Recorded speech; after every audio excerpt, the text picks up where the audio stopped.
O cenário da agricultura brasileira apresenta uma vulnerabilidade estratégica. Apesar de sermos uma potência global, dependemos do mercado externo para mais de 80% dos fertilizantes essenciais.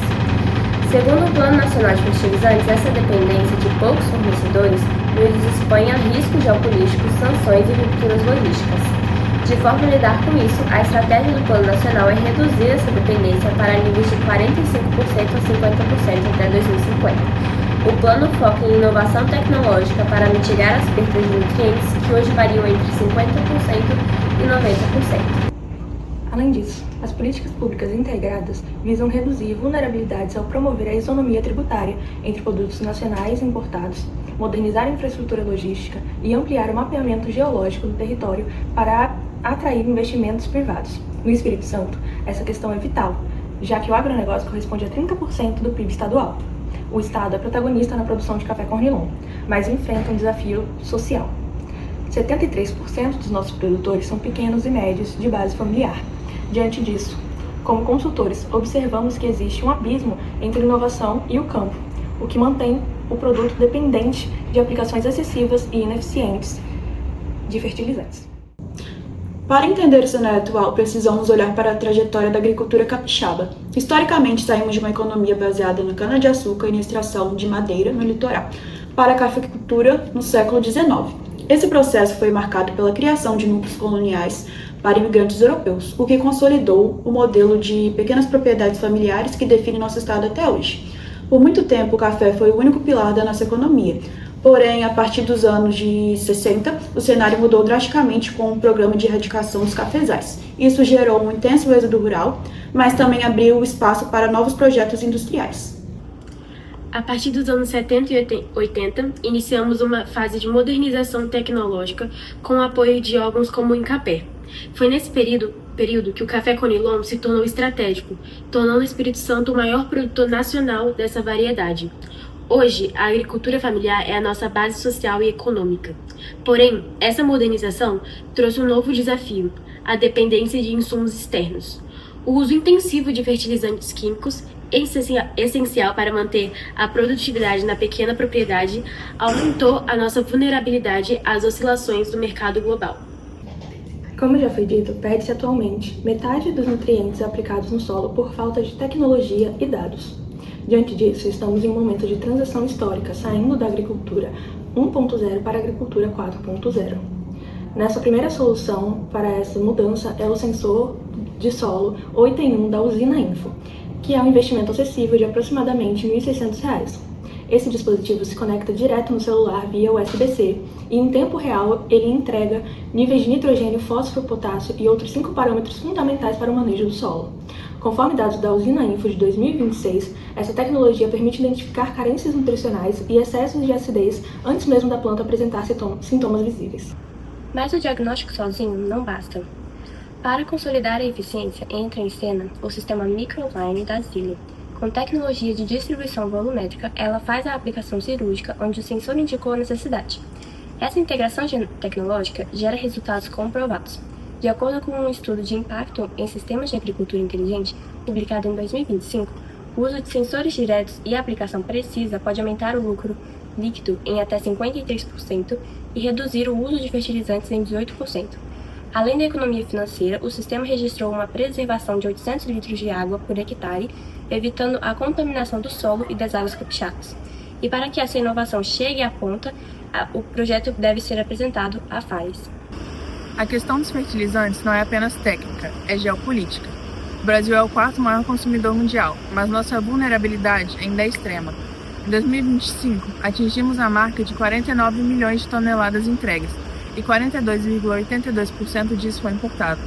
A situação é mais grave no potássio, onde importamos 97% do que consumimos, e no nitrogênio, cuja produção nacional cobre apenas 5% da nossa necessidade. Essa dependência nos deixa expostos. O risco ficou claro com a guerra entre Rússia e Ucrânia. Em apenas 2 meses, o preço da ureia subiu 32% e o potássio chegou a dobrar de valor nos portos brasileiros.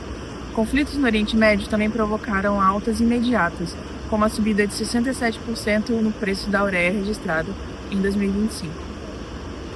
Considerando isso, a nossa estratégia de cooperação internacional não foca apenas na compra de equipamentos, mas na transição para a autonomia tecnológica. O objetivo é reduzir a vulnerabilidade do Espírito Santo, priorizando a transferência de conhecimento. Um exemplo central disso é a articulação entre o BNDES e a empresa italiana Zilli, que facilita o acesso das nossas cooperativas à linha Microline. O BNDES entra aqui como um grande facilitador e garantidor desse acordo. Mas para que a modernização seja viável, o sistema cooperativista capixaba é peça-chave. Hoje, as cooperativas do crédito são as maiores provedoras de recursos rurais no estado. O Cicobi ES, por exemplo, lidera o setor com quase 2 bilhões de reais em repasses. Isso permite que as cooperativas atuem como garantidoras em negociações internacionais para compras coletivas, democratizando assim o acesso à tecnologia. Para solucionar essa crise dos fertilizantes, no Espírito Santo, desenvolvemos o Plano Robótico Agrícola ES 2026. É um plano estratégico dividido em 4 fases que integra tecnologias de empresas como a Usina Info, a italiana Zilli e a Guarani, com suporte financeiro e técnico de atores como o BNDES, Incapé, Sistema OCB-ES e a FAES, e as cooperativas agrícolas capixabas como intermediárias entre os produtores e as tecnologias. A primeira fase consiste na aquisição do sensor de solo em lotes por parte das cooperativas capixabas do ramo agrícola, principalmente as maiores como a Coabriel, articuladas com a FAES, o Sistema USB-ES e a Usina Info.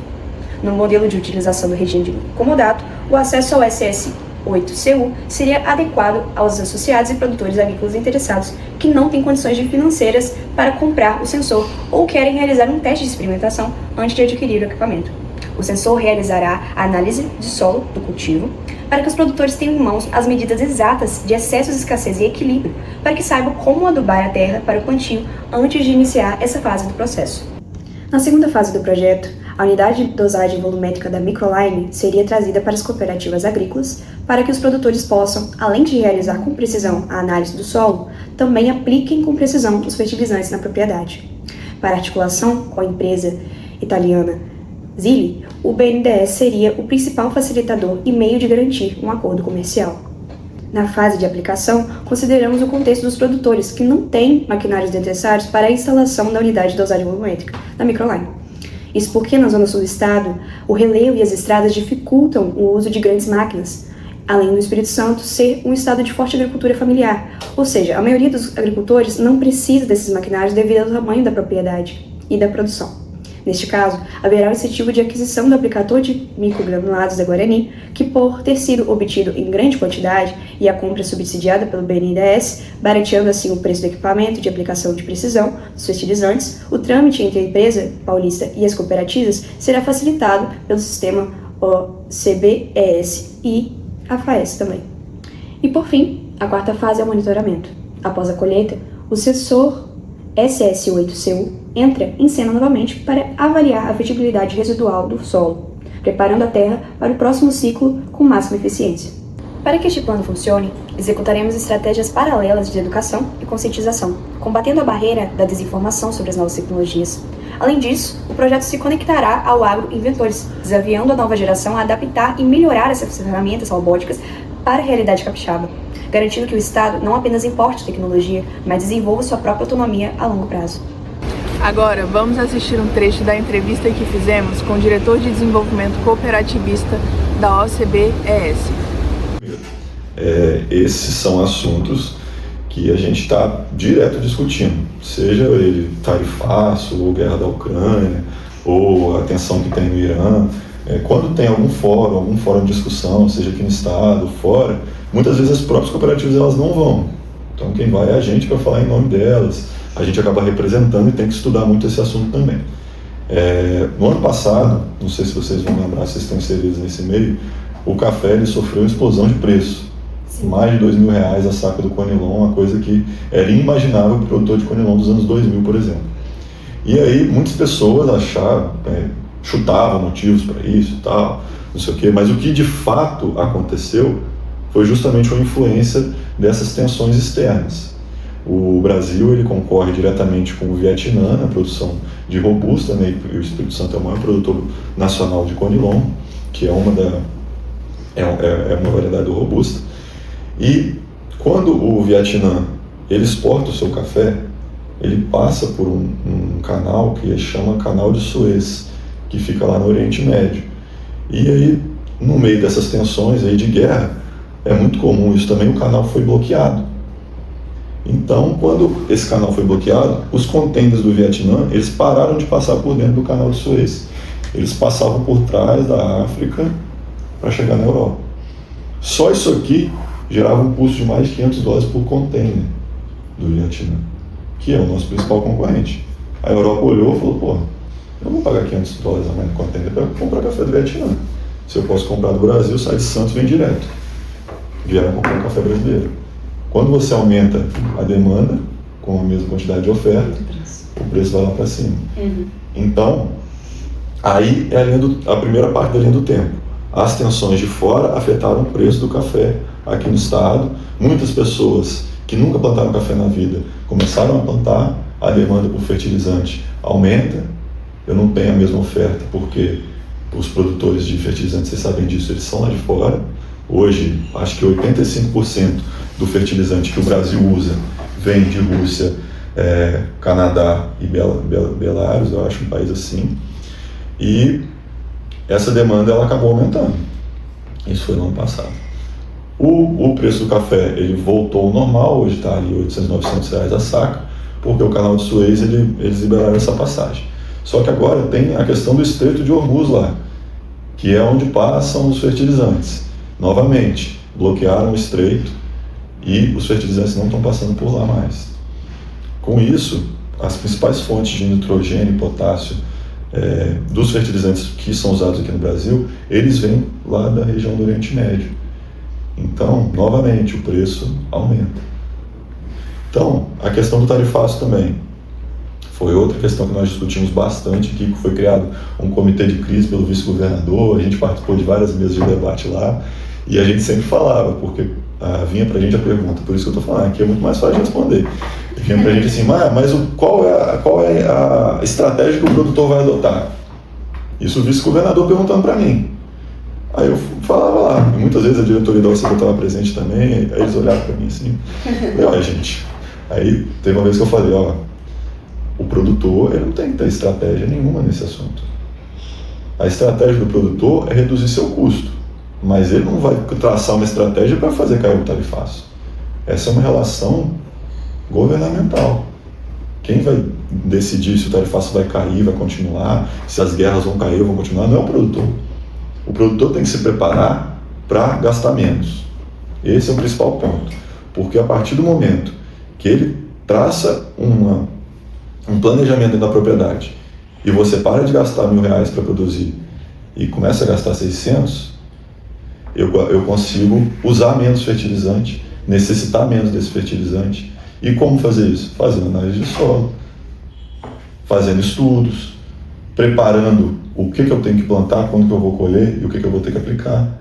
Então, é um trabalho, novamente, as principais ideias elas surgem das necessidades.